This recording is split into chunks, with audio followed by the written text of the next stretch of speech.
Hi, AP World History students. Welcome. Today we have a fun lesson, a dark lesson. Maybe it's fun because it's dark. I don't know. It is lesson 7.6. It's called Interwar Totalitarianism. Big words. It just means between World Wars I and II, the rise of these sort of heavy dictatorship type political systems. And why would people turn to that? I think that's our first learning target there. I can explain the appeal of totalitarian systems. That's the big one. And maybe you can start even predicting that in your head. Like start thinking forward to like, why would that have been a solution that people would have looked for? And it really does remind me of my deep hope for this course and for you students in particular. So let me just read this aloud, right, to kind of claim this for us. May AP World History students be a people who fathom the world's complexity and see God's story in that complexity. All right? We were called God's story is not all sunshine and rainbows, or rainbows and kitty cats and little girls holding hands, right? I mean, there's like, we're going to see an up close look at the world's fallenness here, guys. So I just want you to have your eyes open to that. And when we get into this material, I really want to encourage you guys to kind of grapple with the complexity of what we're going to do. Not make this simple, but to just say, what was it in us that makes us lean into some of these ideas sometimes? That's where I want us to be. That's our posture. I think that's going to work for us today. The interwar period, as we've learned, just kind of melted down so much. All right, last lesson was about how it kind of melted down ideas about like, you know, epistemology and human knowledge and science and art, and our economic systems seem to be melting down. And it's fair to say, guys, that between all the dysfunction created in the wake of World War I and the economic crisis of the Great Depression that you learned about, a lot of places are facing extreme hardship. And to a lot of people, they said this is proof that the kind of the modernist path that the world has been on since the dawn of the Enlightenment has reached a cul-de-sac, right? Or it's reached a dead end, a back alley, right? This whole system of power from the people, right? Or like beginning a political system with individual rights and beginning with the individual. We've reached the logical end stage conclusion of that, and it's chaotic and it goes nowhere, right? People in interwar Germany said, look at we have a democratic government in place now. It is incapable of doing anything, right? Just endless bickering and pointless subcommittees and some League of Nations that's like, and like nothing's really being accomplished here, right? And maybe when things economically in the 1920s were kind of creeping up, it's like, okay, we can live with this, but then when everything craters badly with the Great Depression, it's enough for all kinds of people in different parts of the world, you know, to just sort of throw up their hands and be like, forget this. It's already happened in the Soviet Union. We learned about that in lesson 7.4. And a lot of people, especially people in the two countries that you see pictured there in Germany and Italy, are going to say, you know what these systems are? You know what these Enlightenment-based systems are? These systems create political bumper cars, all right? Like when you go to Valley Fair or the Mall of America or something like that, and you sort of get down in your little bumper cars, you're like, look at me, I have individual rights and autonomy, and like I get to steer my own steering wheel and pursue happiness as I see fit. And all we do with that liberty and with that freedom is just like bonk into each other, like perpetually just sort of slamming into each other. And some of us are like, you know, my 10-year-old and just laughing with delight and glee the whole time. But the older ones among us sit back and watch it and just say, we aren't going anywhere. Nothing's happening here. And at no point are people being asked to kind of like sacrifice their own individual autonomy in order that we all can go somewhere or do something or solve some problem. What we need instead of bumper cars is somebody, some kind of, as Nietzsche would say, some kind of overman, someone to just sort of take control of the situation, like remove the outside barriers to bumper cars, point us down a path forward and say, follow me, right? And then we will go somewhere, right? And we're going to sort of submit our individualism for the good of the collective. We'll submit our individualism for the good of the state or the good of the nation, right? different systems will use different words, right? So communist systems might say the people, right? A fascist system would say the nation, but look, they're all totalitarian systems where basically the government is going to sort of grab hold of everybody and say, let's go, right? And in order to do this, of course, there might be some people who are like, well, I like doing bumper cars this way, or I don't want to do this. So what this means is like the state or the people or the nation are going to have some secret police to sort of identify who the problems are, right? It's going to have to be kind of militarized and authoritarian, and we're going to have to kind of have a clear, consistent message, which means there's going to have to be some censorship because there's sort of only one ideology allowed when we're sort of moving down this path. But the point is, we're going to go somewhere. Many people in different parts of the world, in their desperation following World War I, are going to turn to systems like this, and that is going to lead us right into World War II. Let's look at this at an AP level. So we all see there's a rise of totalitarian systems, but I want to tell you there's like different variants of this. You have like left-wing authoritarianism and right-wing authoritarianism, right? So the left-wing authoritarianism is like what we looked at in 7.4 in the Soviet Union, right? Communist systems. And for names, you'd look at Lenin and Stalin. We will later on look at Mao Zedong. Some difference, all right? Fascism, or the sort of the right-wing totalitarianism, is like very nationalistic, right? We're not going to have some sort of brotherhood of man language or notion to any of this. This is like for us, for our people, that like our nation might rise up out of the ashes, right? For making our nation great. We're not trying to help anyone else. Communism at least pays some lip service to kind of like oppressed industrial workers around the world, and we should all sort of rise up together. Like the ostensible goal of communism is communist revolutions all around the world. And the Soviet Union would say that. They'd say, like, we are interested in promoting communist revolutions all over the place. The Nazis were not like, we want to see Nazi-style revolutions in France. You know, it's like, no, we want to crush France. That was the point of Nazism. Each of them sort of pushes buttons of sort of hatred buttons or othering buttons, like it's sort of to say, this is the other that we dislike. A left-wing or communist totalitarian system would look at class. Right? It'll look at property owners or land owners and say, that is the enemy in our midst. That is the enemy that stands athwart progress. And communist systems will sort of very happily talk up like that we are ethnically diverse, or they'll talk up like the role of women in all of this, and they'll say it's the rich that are the problem. Right-wing totalitarian systems will tend to kind of have a more like ethnic look at things, right? Like our nation, our people is sort of like on the ascent, or like in our story, we have been great, but we've been thwarted by enemies in our midst. And those enemies in our midst aren't really class-based. It's those that don't belong to us, right? Outsiders or ethnic minorities, and you know where this is going to go in Nazi Germany. All right? So each of them sort of says there's people in our midst that are the problem. There's people in our midst that we need to sort of cull or weed in order to be great and glorious again.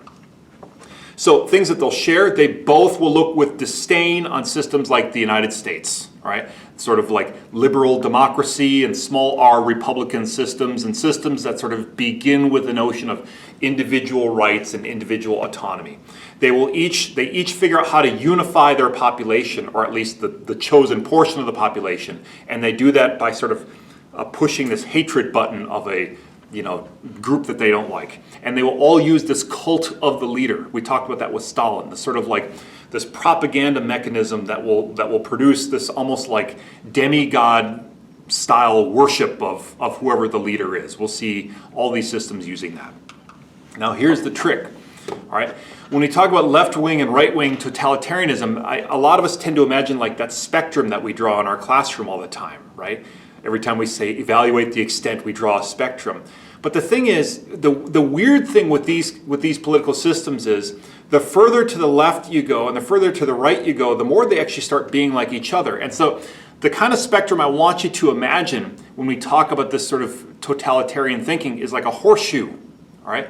Where like when you go all the way to the left and you sort of go to extreme communism, or you go all the way to the right and you look at like the Nazis, all right, or fascist systems, they frankly have more in common with each other than communists have to do with like Democrats in the United States, or Nazis have to do with Republicans in the United States, right? So they start to kind of look like each other. It warps at a certain point. I want to tell you, this chart, guys, this is like, you know, Peter Welly is crafting this. This is not like out of the textbook or something. This is just me trying to give you a visual sense of this. And so I referenced some political parties. So you see Democrats and Republicans on here. And I put some, since it's a world history course, I'll put the two major British political parties. So you see the Labour Party and the Conservatives, which are both a little bit more to the left than the parties are here in the United States, but they're roughly approximate. And you'll see like, okay, so those are kind of the mainstream parties that exist and mainstream Enlightenment-based political philosophies. But when you go way off to the edge, you find some crazy stuff. And in dark times between World Wars I and II, there's a lot of people, guys. There's a lot of people worldwide who are saying, you know what? The old stuff didn't work. All right, look at where we're at now. We're nowhere good. All right, it's time to turn to a more aggressive solution. And we see those aggressive solutions gaining ground. Let's talk about a word for a second, an important word. The word is fascism. All right, fascism is a word that means that kind of the far right fringe of totalitarianism. And fascism is a word that is misused constantly. So again, here's where I want you to fathom the world's complexity. I want you to know what fascism is, because you're going to hear it all the time. It's a bit like socialism that way, where it's like everyone uses it and they sort of think they know what it means, but then if you're like really trying to pin people down on it, they don't really exactly know exactly what they mean. And so you can be forgiven on this because the way it's used is confusing, all right? And the way that people often tend to use it is basically a fascist is any political figure who I really don't like. So let's talk about what does it mean. Fascism is like ultra-nationalistic totalitarianism, all right? And again, it's a little bit like socialism, a little bit kind of slippery, so you have to kind of speak in terms of tendencies, good AP language, right? We're not going to say always or never or all. We're going to say kind of usually and generally, all right? So fascism is usually very militarized. The idea is, wouldn't it be great if our whole nation ran like the military, right? Where people got orders and everyone said, yes, sir, and we kind of looked uniform, right? We kind of are minimizing our individuality by kind of putting on the uniform of the state or the uniform of the nation. Like if we were more uniform, actually, wouldn't that be excellent? Wouldn't that create more unity? Sort of like going to St. Thomas Academy. That's a fascist school, for example. Yeah, don't write that down. Anyway, fascism is often like racially tinged, all right? Not always, like certainly not always to the extent that the Nazis were, but it often is because it says like our nation. And someone says, what do you mean our nation? It's like, I mean our people, all right? Our people, like our bloodline, our ethnic kin, or as the Germans said, our Volk, V-O-L-K, right? Our people. And there are people in our midst who are not our people, and they exist almost like parasites upon us, right? And so the glory of our nation requires the extraction or the minimizing, or at least like stop them from sucking our blood, right? That's the language that they would use. Fascists always do this thing of kind of looking to the past. I want to restore the great and glorious past. And it's always a kind of a hazy, semi-mythological kind of King Arthur and his knights kind of version of the past, right? So don't you remember when things were better? Don't you remember when things were great? Or we were once strong under this or that ruler or this or that leader or this or that time, and I can restore that. And Hitler used these words. It might sound like this is a criticism, but he's like, no. The key to our success is our blind, fanatical belief in this, right? Only when we believe blindly and fanatically, and the state, the nation, has our true loyalty, is our nation going to arise out of the ashes. And it's all, kind of, it's frightening. It's frightening on the outside to look at, especially if you're someone who's like really devoted to the notion of individualism, right? But if you're someone who's like, I like a lot of nationalism in my civic life, right? I like a lot of that salt in here. Like for some of those folks, it's like this is awesome, right? Like this level of nationalism and like being sold into this vision of like the strength returning is something that all kinds of millions of people buy into. Here, take a look in Italy. This is the first place to implement fascism, and this was done under Benito Mussolini, who's a dictator of Italy during this period of time. And we're not going to get into the details there. You'll read about that a little bit. But what I love is this image of the fascist party headquarters. It's like out of a dystopian novel. It's amazing. Look at this. So you see this kind of stylized image of Mussolini's face. And it's stern, it's severe, it's strong, and surrounding him is the word yes. Yes. Consider for yourselves, students, what is the effect of this? What is the effect of this image out there for the public to see? What message is this sending to? What message does it send to you if you are sympathetic to this idea? What message does it send to you if you're not sure what you think of this idea? What message is being sold to you guys? So Germany's new government, the Weimar Republic, is dysfunctional, and it is struggling to respond effectively to all the burdens placed on it, right? I mean, some of the burdens, of course, are like, it has this like, all these reparations payments, billions of dollars of reparations that they're forced to pay. They go deep into debt. They borrow all this money from American banks, and then they're trying to pay this back. The general German public has just always deeply resented this notion of the war guilt clause.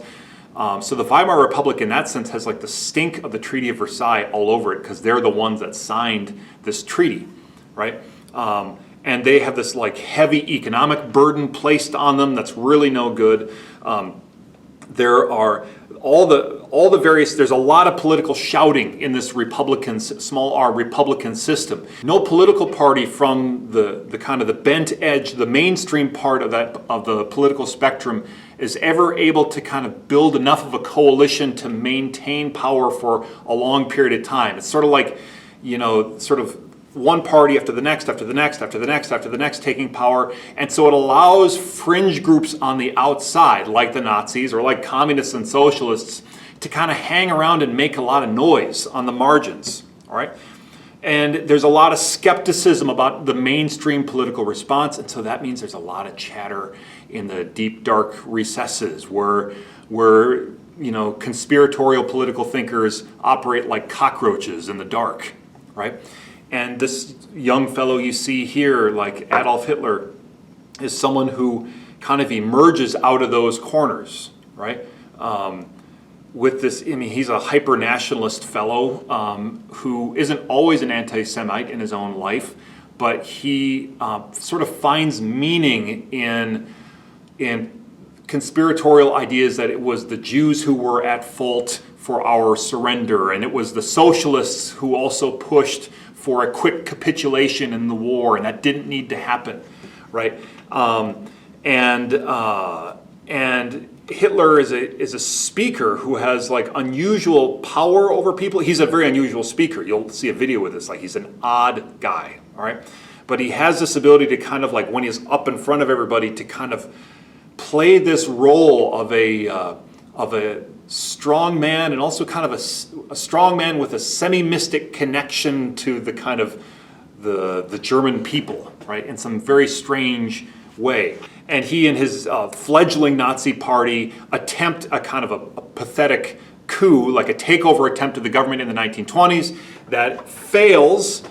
He's put in jail. He writes a book from jail in which it's like a perfect mix of all these resentments blended together into one. It's not a coherent story, I've read it, but sort of like into one published document anyway. And it's sort of like my struggle. That's what Mein Kampf means. My struggle against all these forces that are opposing Germany and what I wish to do about all this. I'm also going to give you links to a famous Nazi propaganda film from after they have risen to power, but before the war has begun. It's mostly in 1933 and 34 that you're going to see here. And I'll point you to a couple clips. The whole thing is amazing, but you probably don't have a half an hour to watch it. If you do, it's nightmare fuel, ladies and gentlemen, if you want to check it out. But I pointed you toward a couple clips that you can check out. A quick description from an excellent biography that was published just a year or two ago. And I want you, as you're listening to this, listen for characteristics of fascism. How, like, note areas on here where it's like, oh yes, I see how this is fascism. Let me read. Hitler defined his government's first goal as to reclaim political power. Domestically, there would be a complete reversal of present conditions. Pacifist tendencies and lazy democracy would no longer be tolerated. Anyone who refuses to convert has to be forced. Marxism is to be utterly rooted out. Germany's youth and its entire population, Hitler declared, had to be aligned along the ideas that only battle can save us and everything else must be subordinated to this thought. The sternest authoritarian state leadership and the removal of the cancerous damage of democracy were necessary to strengthen Germany's will to defend its ethnic community. He closed with an echo of the Lord's Prayer. I unwaveringly maintain the conviction that the hour will come in which the millions who now hate us will stand behind us and greet the German Reich of greatness, majesty, and justice that we will jointly create, tenaciously deserve, and obtain through great sacrifice. Amen. What the Nazis would do once they're in power, the language about the Jews ramps up. All right, it goes from being maybe an ugly sidebar in Hitler's rhetoric, at least publicly. I mean, there's times privately and when speaking to the Nazis in sort of semi-private settings where Hitler would just unleash, all right? But sort of when speaking to the broader German public, it would be kept minimized to sort of an ugly sidebar.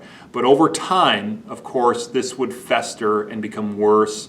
And you'll learn about things like the Kristallnacht, like the Night of Broken Glass, when Jewish businesses were targeted and Jews are being harassed and, of course, then kind of like forced to wear markings that identify themselves and then move to different places. And we'll learn all about this, but the nightmare is beginning. But I'd say that the Holocaust doesn't really begin necessarily, or doesn't only begin with the Jews. In some ways, the Holocaust begins with their Nazi targeting of the disabled and people with hereditary illnesses. So people with hereditary disabilities were euthanized or sterilized at first, forcibly against their will. That means they're unable to have children. A lot of people with disabilities were euthanized, and this was really sold to the public as like for the public's, for the good of the people, right? For the good of the nation. This poster here says, this person suffering from a hereditary illness costs the community 60,000 Reichsmarks in his lifetime. Fellow Germans, that is your money too. So between 200 and 250,000 people were euthanized, right? Like just put to sleep, just killed, people with disabilities. And oftentimes, they would be institutionalized first and then they would be euthanized. By the way, some of the chemicals and some of the means of execution that were used in the Holocaust were sort of experimented with during this early stage on people with disabilities. And then like the family members of those people would receive letters that said, your loved one died from pneumonia, and that would just be the end of that. There is some dark, sick stuff going on below the surface here. Now, I think AP World History students would even look at the surface and say, the surface is pretty dark too. My question for you is, why would this have had any appeal? There's some powerful material here, guys, and so I want you to look through some of that supplementary material. Your Flipgrid response today is going to be kind of a lot of fodder there for your exit ticket. And then you're also going to begin a World War II scrapbook. There's so much stuff in World War II that we can't get to in these videos, so I want you to just sort of begin a scrapbook where you're collecting some pieces that I'm going to point you to or that are just interesting to you to help you along the way. So thank you guys. I hope you have a great Tuesday. I enjoyed talking about this and imagining you guys out there. I look forward to seeing your Flipgrid responses in a bit. Take care and God bless you.